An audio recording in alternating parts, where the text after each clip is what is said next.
Well, hey there kiddos, and welcome to your video on arithmetic sequences. You have done arithmetic sequences before, it's just you've never called them arithmetic sequences before.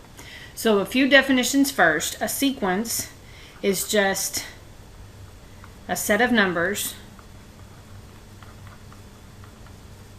in a particular order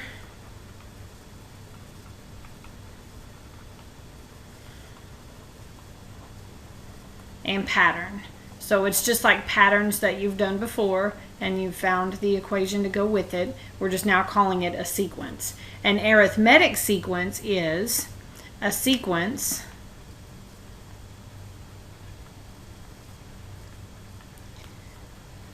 where each term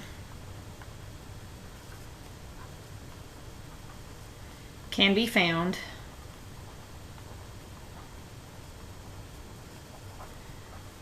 by adding a constant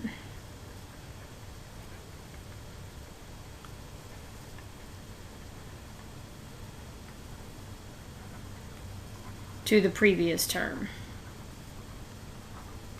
So you're just adding the same number over and over to get to the next term. And then the common difference, that's that constant that we were talking about. The common difference is the constant value between terms of an arithmetic sequence.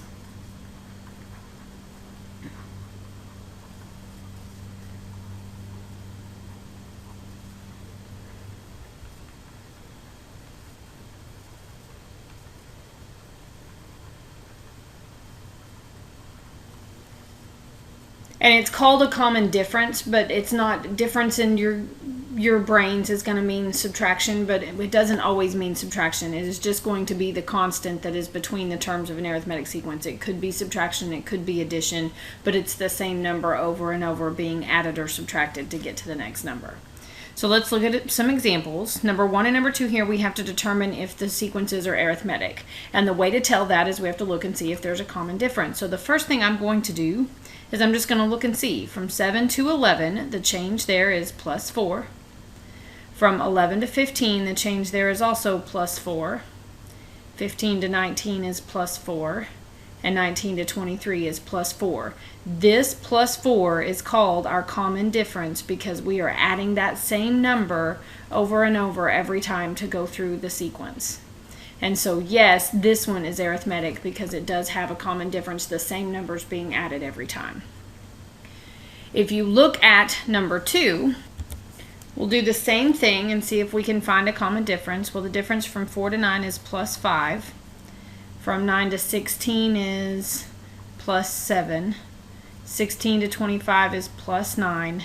And 25 to 36 is plus 11. And so it does look like there's a pattern because all of these are, I'm adding 2 to these numbers, but there's not a common difference because the first time I looked to see what I had to be adding, it's not the same number every time. So this one is not arithmetic because there's not a common difference. There is a pattern there. These are all perfect squares, 2 times 2, 3 times 3, 4 times 4, 5 times 5. There is a pattern, but it's not an arithmetic one because you don't have a common difference. So there is the difference. That's what we look for when we want to know if something's arithmetic.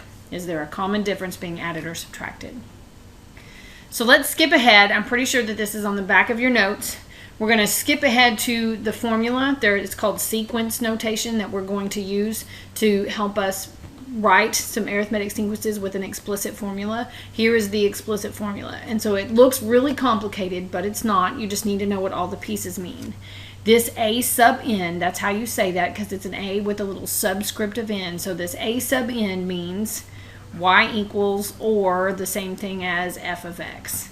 It's just the same thing as y equals or f of x equals. It's just the function notation for the sequence. So it's the same thing as y. A of 1, the a sub 1 here means it's the first term of the sequence.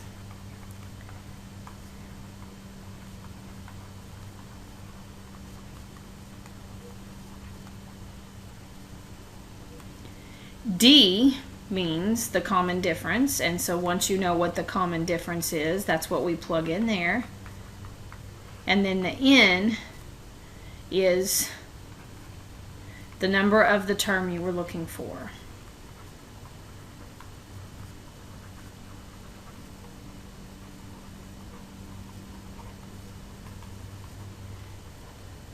And so writing stuff with the explicit formula is just going to be about finding those individual pieces and plugging them in, grabbing your calculator and having it do the calculations for you.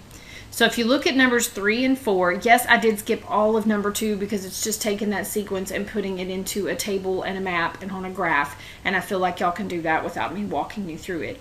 So number 3 here, we want to find the nth term given the arithmetic sequence. They are telling you it's arithmetic. You do not have to check and see if it has a common difference. It says it flat out. If it had not, if it had just said find the nth term given the sequence, we'd have to check it first, because tomorrow we will learn about these things called geometric sequences, and they're not the same. But it does tell me they're arithmetic, so we're just going to go straight up to our formula. So a of 1, according to my formula here, or my sequence they've been giving me, is 3, because that's the first term in my sequence. The common difference we do have to find. I said you didn't because we don't have to test it to see if it's arithmetic, but you do need to know it to plug into the formula. So from 3 to 8 here is plus 5. 8 to 13 is plus 5. 13 to 18 is plus 5. So the common difference is going to be 5. We want the nth term, which means we're just going to leave the letter n as part of our formula. We don't know what term, we just want an explicit formula. So we're going to write it like this. A sub n, remember it's like y equals, a sub 1 is 3 plus the common difference d times n minus 1. And then we'll simplify that so that we can see what the final product is going to look like. So we'll simplify this. A sub n is equal to 3 plus, so I'm going to have to distribute my 5. This becomes 5n minus 5. And so my final nth term formula is a sub n is equal to 5n, and then I'm going to put this 3 minus 5 together and get minus 2. And so my nth term can be found using that formula, 5n minus 2. That thing, nth term, means I just need an equation to find any value in that sequence, no matter which one it is. I want to use it to find the 10th term, or the 20th term, or the 400th term. It's just a give me an expression, give me an equation. So number 4, we're going to do this again. Same formula. A sub 1 is 46. The common difference from 46 to 39. This time is minus 7 because my numbers are getting smaller. 39 to 32 is minus 7, then minus 7, and then minus 7. So my common difference is negative 7 because my numbers are getting smaller. We're still going to use the same formula.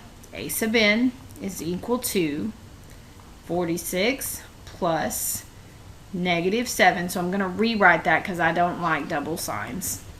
We talked about that back at the beginning of the year. So I'm going to rewrite this as minus 7. 46 minus 7 times n minus 1. Then I'm going to simplify by distributing. So I get 46 minus 7n. And then when I do this minus 7 and this minus 1, I get a plus 7. So my formula, a sub n, becomes negative 7n. And then when I do 46 plus 7, I get 53. So there is my formula to find the nth term. That's what they're asking. So now look at 5 and 6. 5 and 6 are more specific. They say find the 9th term of the sequence using the nth term. They just mean go use the formula. We're going to go use the formula. We're going to plug in what we know. Okay, according to my sequence here, a sub 1 is going to be 21. So that's my first term. D for my common difference, 21 to 32 is plus 11. Plus 11. We could do this all day. So my common difference is plus 11. And my my n is equal to 9 because that's what they're asking for up here. So I'm still going to use my formula, but this time my n is going to turn into a 9. So if I want to find my formula, a sub 9, because that's what I'm looking for, is going to be 21 plus 11 times 9 minus 1. Now from here it's real simple. Grab your calculator, type that in exactly as you wrote it. Don't try to break it down into steps and do this and then just, you've got nothing but numbers and operations. So just type it in, 21 plus 11 parentheses 9 minus 1 close your parentheses, and it tells me that a sub 9, or the 9th term of my sequence, is 109. That's what it's asking for. I just plugged in what I needed to know, did the math, done. So look at number 6. According to number 6, a sub 1 is 3.7. My common difference, well, from 3.7 to 3.3 is minus 0.4, and then minus 0.4, and then minus 0.4. You could do this all day long, so it's negative 0.4. And then my n, again, is still 9 because I'm using that same formula as before. So a sub 9 is going to be 3.7 minus 0.4 times 9 minus 1. And again, we're going to grab our calculator, type in exactly what we just wrote down. 3.7 minus 0.4 parentheses 9 minus 1. And when I do that, I get that a sub 9, or the 9th term of my sequence, is 0.5. It's just about using the formula and doing what it asks. So let's do a couple more. If you look on the, you've got some word problems now that we're going to deal with. So number 7 says if a sub 3 is negative 5 and d is 4, write an explicit formula for this sequence. So they're wanting a formula with the n involved. So in this instance, they've told us what a sub 3 is. So number 7, if a sub 3 is negative 5, d is 4, we want an explicit formula. They've told us what the third term is. That's what that a sub 3 means. We're going to have to use that first to find the first term, and then we'll plug it in to make the explicit formula. So I'm trying to find I know a sub 3, okay? I'm looking for a sub 1, and I know that the common difference is 4, and that my n for a sub 3 is going to be negative 5 minus 1. So what I first need to do is use this to figure out what a sub 1 is going to be. Erase everything your math teacher just wrote. We're going to start all over because I messed that all up. We're going to start over and go back to our formula. So what I know right now is that a sub 3 is negative 5. That's the value they've given me. I know what I'm looking for. I need to know what the first term is, a sub 1. So I'm going to plug in everything else. My difference is 4. And then it's a sub 3, so it's the third term. So I put a 3 in for n minus 1. And I have to solve this. So I end up with negative 5 equals a sub 1 plus, well, 3 minus 1 makes 2, and 4 times 2 is 8. So here's what I have. So I've got my 8. And to get a sub 1 by itself, I'll subtract 8 from both sides, and I will get that negative 13 equals a sub 1. So I know what the first term is now. So now I'm going to go back to my explicit formula, because to write the explicit formula means I want the letter n to be a part of it, like we did on example 1 and 2. So now we've got to go back to, I want to use a sub n. The first term is negative 13. The common difference is still 4. And I want this to stay an n because I'm trying to figure out what that is. So a sub n is equal to negative 13. Do your distributive property plus 4n minus 4. We'll combine negative 13 minus 4, and we'll get a sub n is equal to 4n minus 17. This is the explicit formula. The first thing I had to do was find out what was the first term using the information given, and then I had to work backwards and go find what is in. So number 8 is a similar type question. They tell you that a sub 10 is negative 17 and d is negative 2. They want you to find the third term. We don't need an explicit formula, but just like in number 7, I've got to find the first term first. So I've got to figure out what a sub 1 is. So I know that a sub 10 is negative 17. I'm looking for the first term. The common difference is negative 2 or minus 2. And I know the 10th term, so I'm dealing with 10 minus 1 because that's that negative 17. So I end up with negative 17 is equal to a sub 1. And then I'm just going to do this math. I have negative 2 times 10 minus 1, which is negative 18. So I have minus 18. And so then I'm going to add 18 to both sides, and I get that 1 is equal to a sub 1. So the first term of my sequence is 1. Now they've asked me to find the third term. So again, I go back to the formula. This time I want to find a sub 3. I know that the first term is 1. The common difference is minus 2.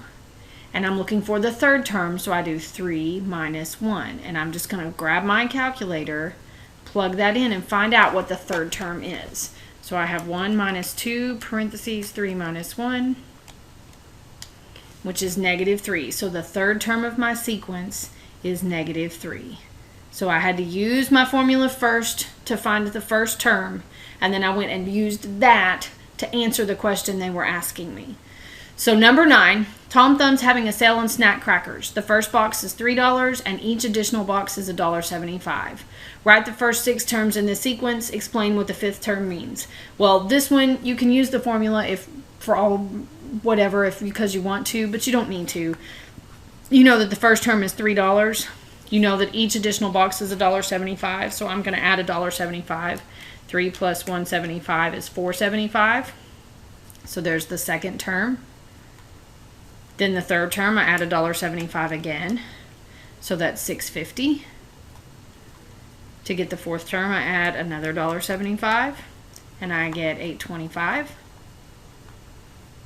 And then the next term, $1.75 again, is 10. And then I add $1.75, and I get $11.75. And that should be 1, 2, 3, 4, 5, 6 terms. Then they ask what the 5th one means. Well, this is the 5th one. Well, if this 3 right here meant the first box was $3, then this 10 means the 5th box is $10. So if you're going to buy 5 boxes, it's going to cost you $10 to get them. That's what that means.